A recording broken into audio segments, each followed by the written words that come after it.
I was having fun talking to my former classmates at a vibrant reunion with 100 people when Michael, who identifies himself as an outstanding manager, arrived. He snorted as he glanced at me. "I work as a manager at a prestigious organization," he declared in front of everyone. "You are nothing in comparison to me." He denigrated me. It seems like Michael always believes he is superior to me. The enjoyable reunion was marred because of him. However, Michael was rudely awakened shortly after. "I'm 30 years old and my name is Kevin. I work in the sales department of a prestigious corporation right now, and I'm always busy. Those who used to know me may be shocked to learn how much I've changed. That's because I used to be a shy, quiet person who couldn't confront others. That was due to a reason. My father reared me alone after my mother died before I was old enough to recall. However, my grandma looked after me a lot because he was preoccupied with his job. She loved me and tried her hardest to take care of me. I never experienced the loneliness of being motherless because of her." One day, the elementary school had a Parents' Day event. My grandmother visited me. Of course, she smiled broadly and waved when she noticed me in the classroom. When several classmates saw this, they burst out laughing. "I take it your mother isn't here." "Poor kid," they remarked. My students gave me pitying looks. I couldn't conceal my surprise at being referred to as poor for the first time. "You're wearing those because you don't have a mom," they said, mocking my attire. "You're really uninteresting." I was unable to put the emotion into words. I started to become quieter and more reclusive after that. I was still being teased by some of my classmates. I found it incomprehensible that my mother's absence was the only reason I had to endure this. However, I was able to enjoy primary school because the majority of my friends stuck up for me. As I progressed through junior high and high school, after finishing elementary school, I began to feel the urge to alter my personality. I didn't want to spend the rest of my life being teased. I started actively joining friend groups and interacting with people since I really didn't want to live that kind of life. Even though I wasn't very excellent in my studies, I put a lot of effort into them. I became more gregarious with time. No one made fun of me after that. I started working at my current employer after high school. I thought about going to college, but I gave up because it was hard with my father's pay. It was difficult to find a job with only a high school degree, and I was turned down by numerous employers when I applied. However, I persisted and ultimately received an offer from my present employer. I went to work with the goal of giving the company I worked for my entire life. Thankfully, I was able to concentrate on my work because neither my superiors nor my coworkers made fun of me for just having a high school degree. Every day, I felt thankful for that setting. 2 years after I began working, I was there at my coming-of-age celebration. My grandmother got me a nice outfit. "You look fantastic, Kevin. It's unbelievable how much my little frail grandson has matured," she exclaimed with tears of happiness in her eyes. I'm so happy. I was also very moved. I promised myself that I would grow up to be the kind of person who could give back to my grandma for everything she had done for me. As I walked into the spacious space for the coming-of-age ceremony, I noticed that it was packed with newly employed people dressed in formal wear. I looked around for anyone I knew, and soon some of my classmates came up to me. They were elementary school classmates of mine. Seeing them after all this time made my heart rush with joy. But then I ran into the person I didn't want to see. That individual was coming directly at me. I looked down out of habit. "Kevin, long time no see," it was Michael, one of my primary school classmates. As he spoke, he put his hand on my shoulder. I instinctively flinched. When Michael saw my response, he burst out laughing. "You remain as weak and timid as ever. Which college are you enrolled in? Then whose fault do you think it is that I'm like this?" I felt a bit of anger, but answered honestly, "I'm not in college. I'm working now." When I said that, Michael laughed even harder. "Not in college? I knew you were useless. Who doesn't go to college these days?" Hearing Michael's words, the other classmates fell silent, treating a classmate he hadn't seen in years as worthless. Michael's character was still rotten, but I was used to this from Michael. He had teased me relentlessly in elementary school. Yes, the one who led the teasing back then was Michael. Michael would constantly target me, making grim comments about my poverty. His family was wealthy, and he couldn't believe that I was being raised by my grandmother. At first, I ignored him, but then an incident happened that made it impossible to ignore him. It was during recess at elementary school. Suddenly, Michael started shouting that his wallet was missing. Bringing wallets to school was against the rules, so none of us, including me, even knew he had brought one. But Michael claimed someone had stolen it. "The thief is someone in this classroom," he yelled. Then, unbelievably, he accused a classmate of being the thief. The classroom fell silent, and from that moment, my nightmare began. Suddenly, Michael grabbed my backpack and turned it upside down. I was stunned by his actions. "Michael, what are you doing?" "Stop it," I shouted. Despite my protests, Michael didn't stop. He emptied my backpack and started going through my desk. "The only one poor enough to steal my wallet is you. Give it back." I hadn't taken Michael's wallet. I couldn't understand why I was being accused and felt utterly confused. Hearing the commotion, the teachers came into the classroom. After we explained the situation, they urged Michael to look elsewhere. But Michael insisted. "Kevin stole my wallet. He hates that I'm rich." What a thing to say! I had never envied Michael. Who would want to be like someone so rotten? I remember feeling my body heat up with anger. But in the next moment, Michael found his wallet inside his own desk. Everyone around widened their eyes in surprise. Despite having accused me of theft, Michael laughed as if nothing had happened. Thank goodness, I almost got in trouble with my mom for losing my wallet. What was there to be thankful for? I had almost been falsely accused of theft. But Michael didn't care about my feelings and didn't even apologize.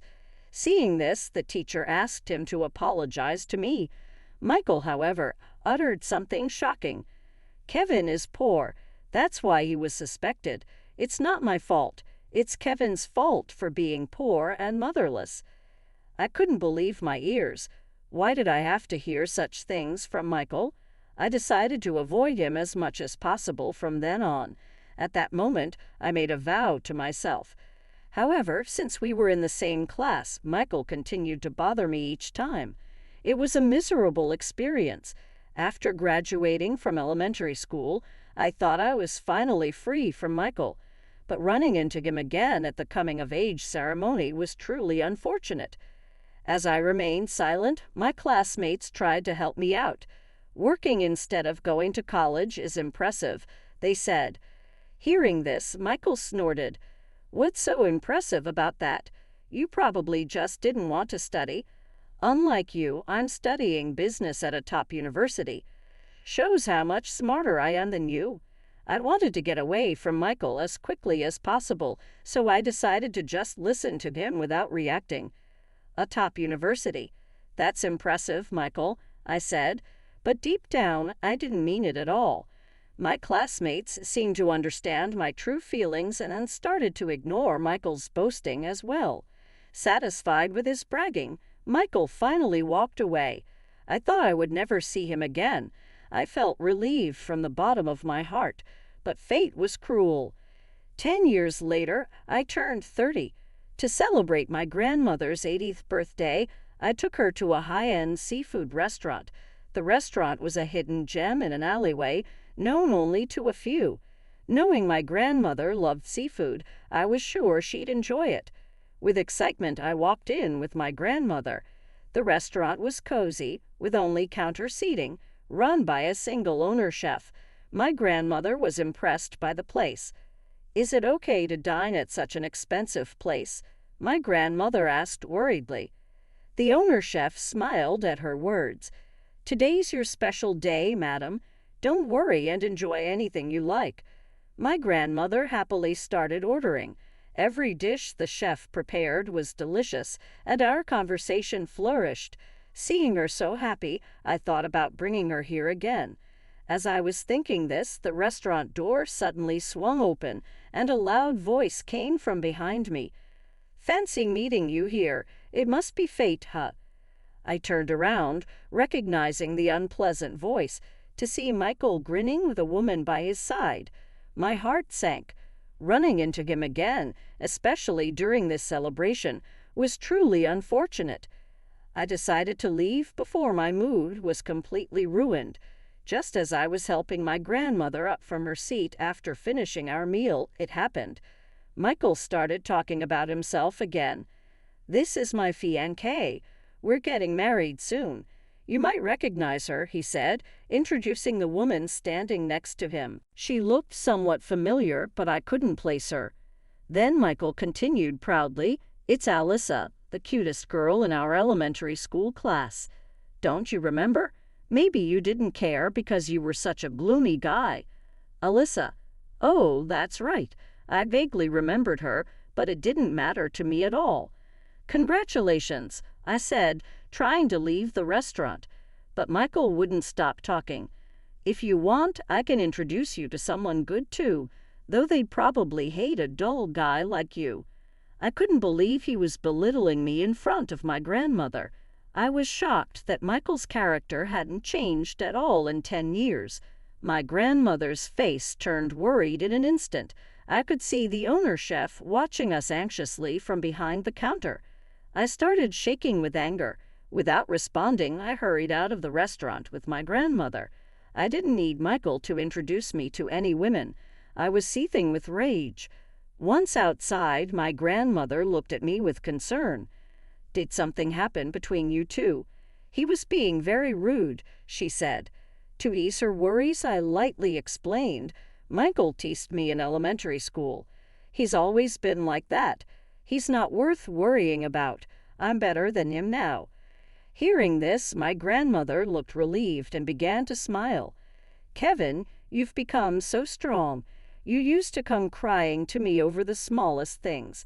You've really grown up." "Come on, Grandma. I'm 30 now," I replied, laughing with her.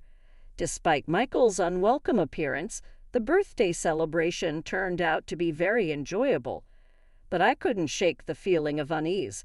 Why did I keep running into Michael, someone I didn't want to see? Was this some kind of fate? I hoped I wouldn't see him again. Seeing him always brought me down, but fate was not so kind. A few days later, I was at work as usual. It was a day for outside sales. As I walked with my colleague Mark, I saw Michael ahead of us. I was speechless at my bad luck again. I thought trying to walk past him without being noticed, but Michael spotted me. He immediately approached and started talking. "Your company is around here. I can't believe a high school graduate like you found a job at a third-rate company." No need to ask. Michael sneered at me. Mark, who was with me, was shocked at Michael's words. "Yeah, my company is just over there. It might be a third-rate company," I responded, trying to end the conversation. Michael laughed again. "That poor company stuck with a useless, dull guy like you. No wonder their performance is poor. I should lend you some of my brains." Here we go again. Michael just couldn't resist looking down on me. I was too exasperated to even respond. Mark, standing beside me, looked irritated and said, "Kevin, we need to get going. It's a waste of time dealing with someone like him." Michael's face turned red with anger, but I followed Mark's advice and said, "I'm heading out for sales calls now. I'm busy, so see you around." I started walking away. Michael, still fuming, shouted after us, "I'm sacrificing my valuable time to talk to you useless people. You should be grateful." Both Mark and I were speechless. Michael was unbelievably foolish. Then Mark, as if remembering something, shared a shocking fact with me. I was stunned when I heard it. A while later, I received a letter at my house. Opening it, I found it was an invitation to an elementary school reunion. An elementary school reunion.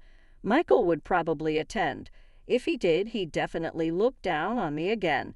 So despite wanting to go, I thought it would be best to skip it. Just then, a classmate called to confirm my attendance. When I said I wanted to decline, the classmate asked, "Is it because Michael will be there?" They must have remembered how Michael used to tease me in elementary school. I explained honestly that even after high school graduation, I had run into Michael a few times and endured his insults, so I didn't want to attend. The classmate then gave me some happy news. "Don't worry, Michael isn't coming. He has other plans, so feel free to join us."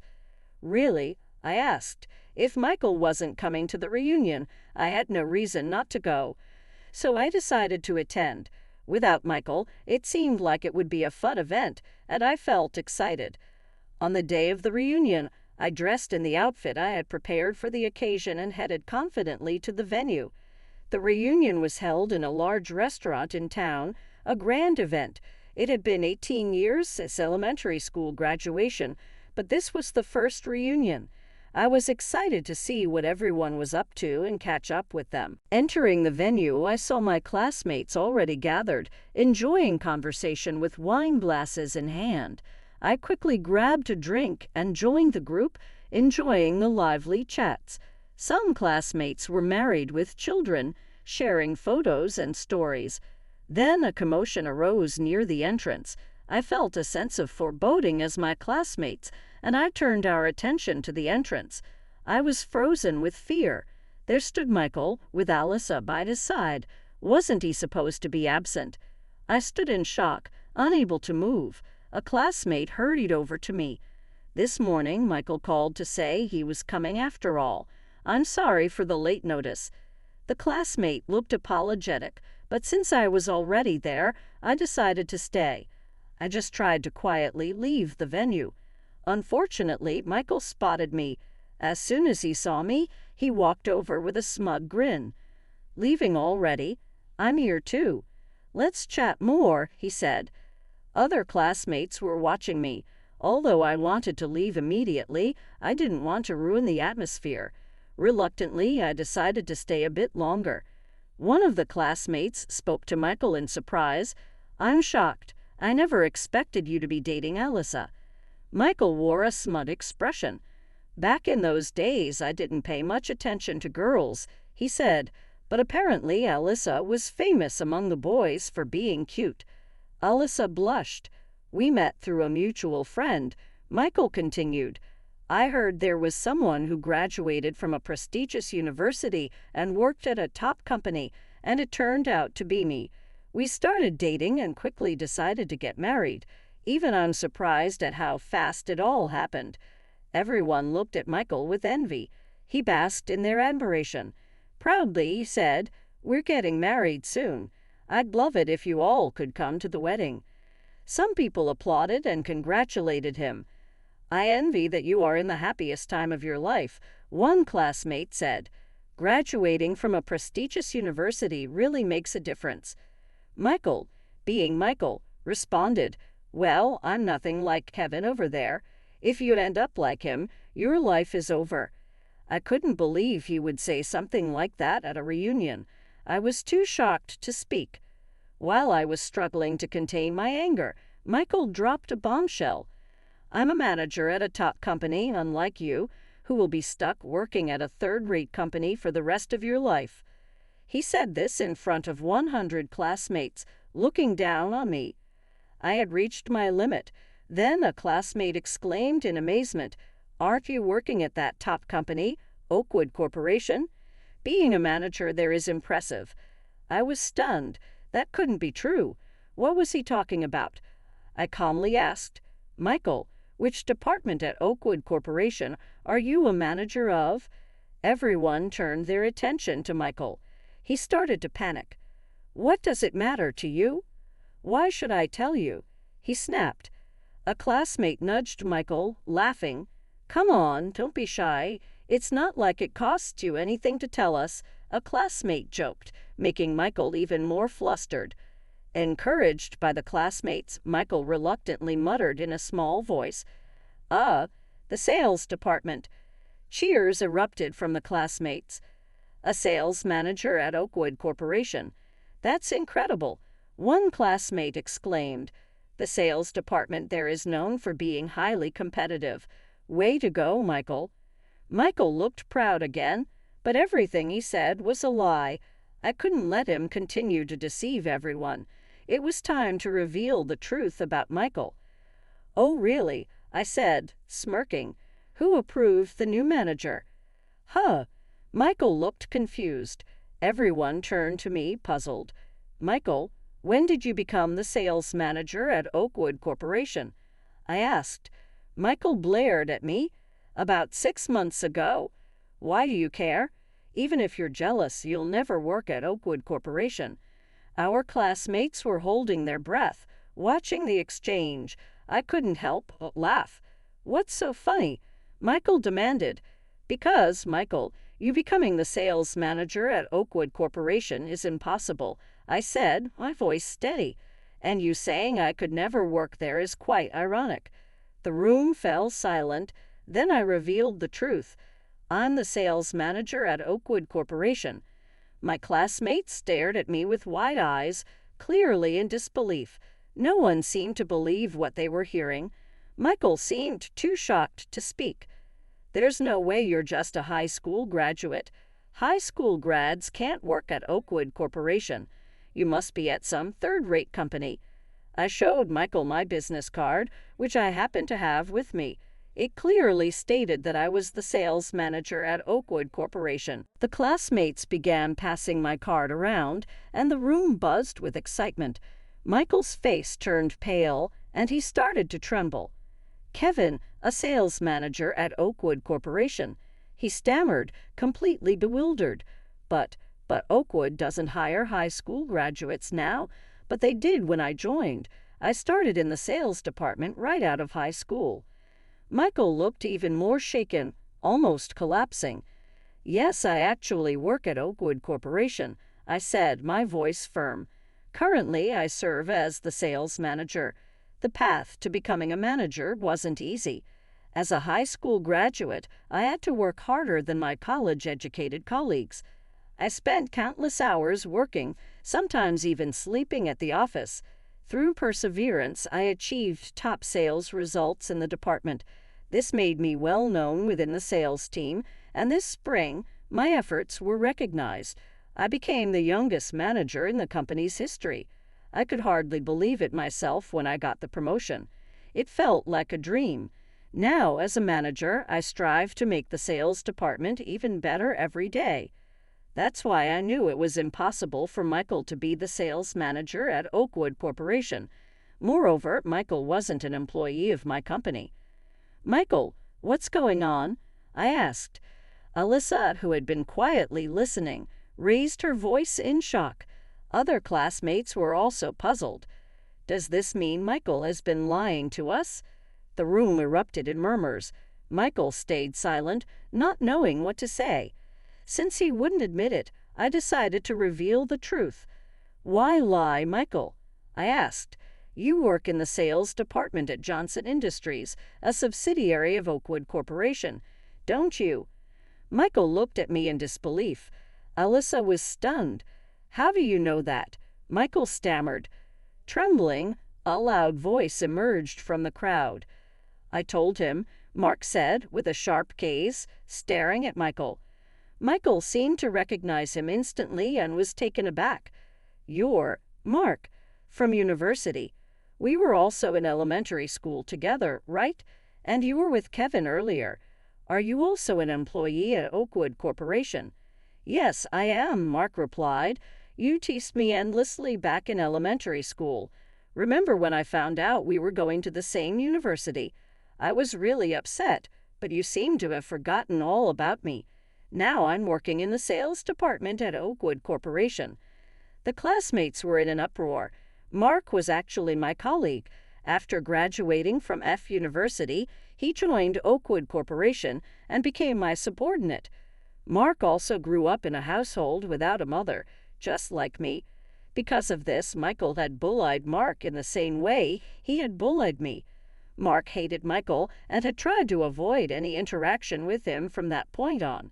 Unfortunately, he ended up at the same university as Michael, but was in a different department, so he managed to graduate without being bullied. However, while we were out on a sales call, we ran into Michael. At that moment, Mark revealed that he had gone to the same university as Michael and told me about his job.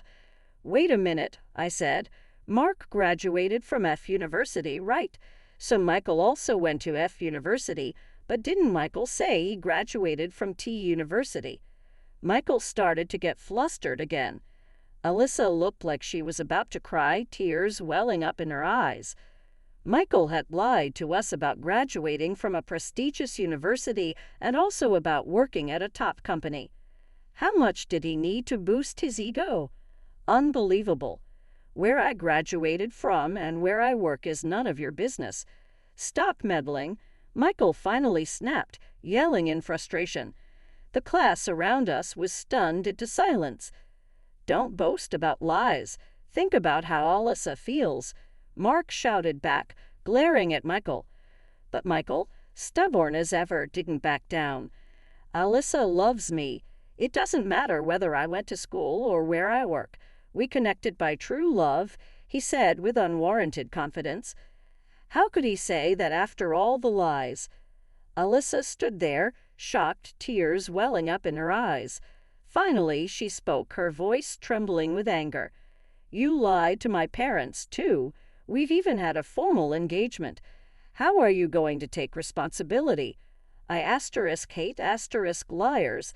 I can't marry you." Our classmates surrounded Alyssa, looking at her with pity. Michael was stunned by her words. His smug demeanor began to fade, replaced by desperation. "Alyssa, you said you loved me no matter what. I admit I lied about my background, but please don't say that." But Alyssa refused to even look at him. "Of course I wouldn't want to be involved with a liar, even if I were in her position," I thought. "Consider the engagement off. I can't do this anymore," Alyssa said firmly before turning and leaving the reunion hall.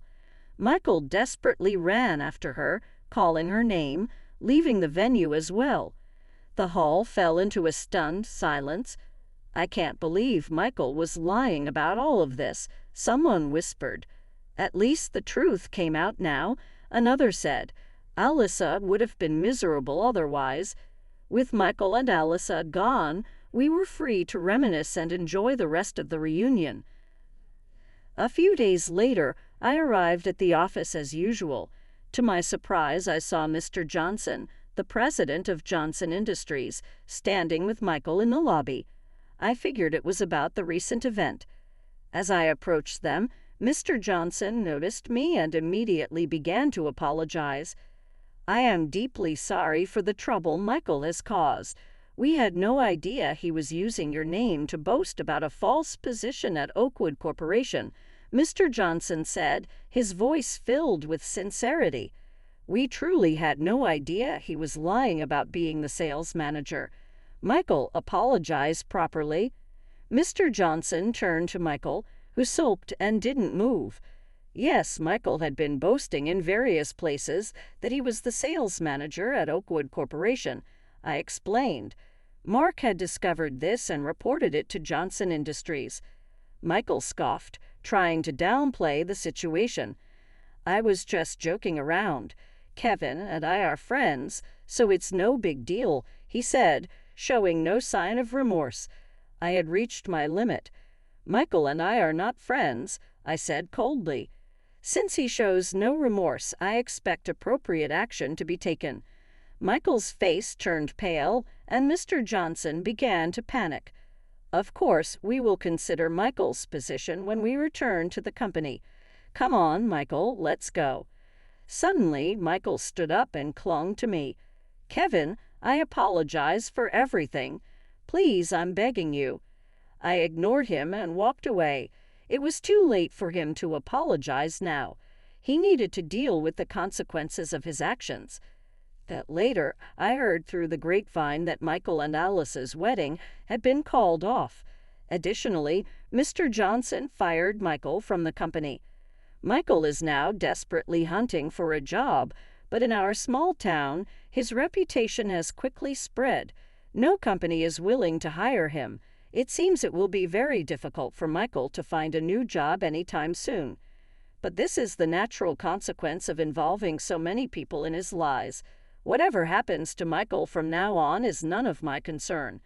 As for me, I'll continue to live my life with my head held high, proud of the truth and my hard-earned success.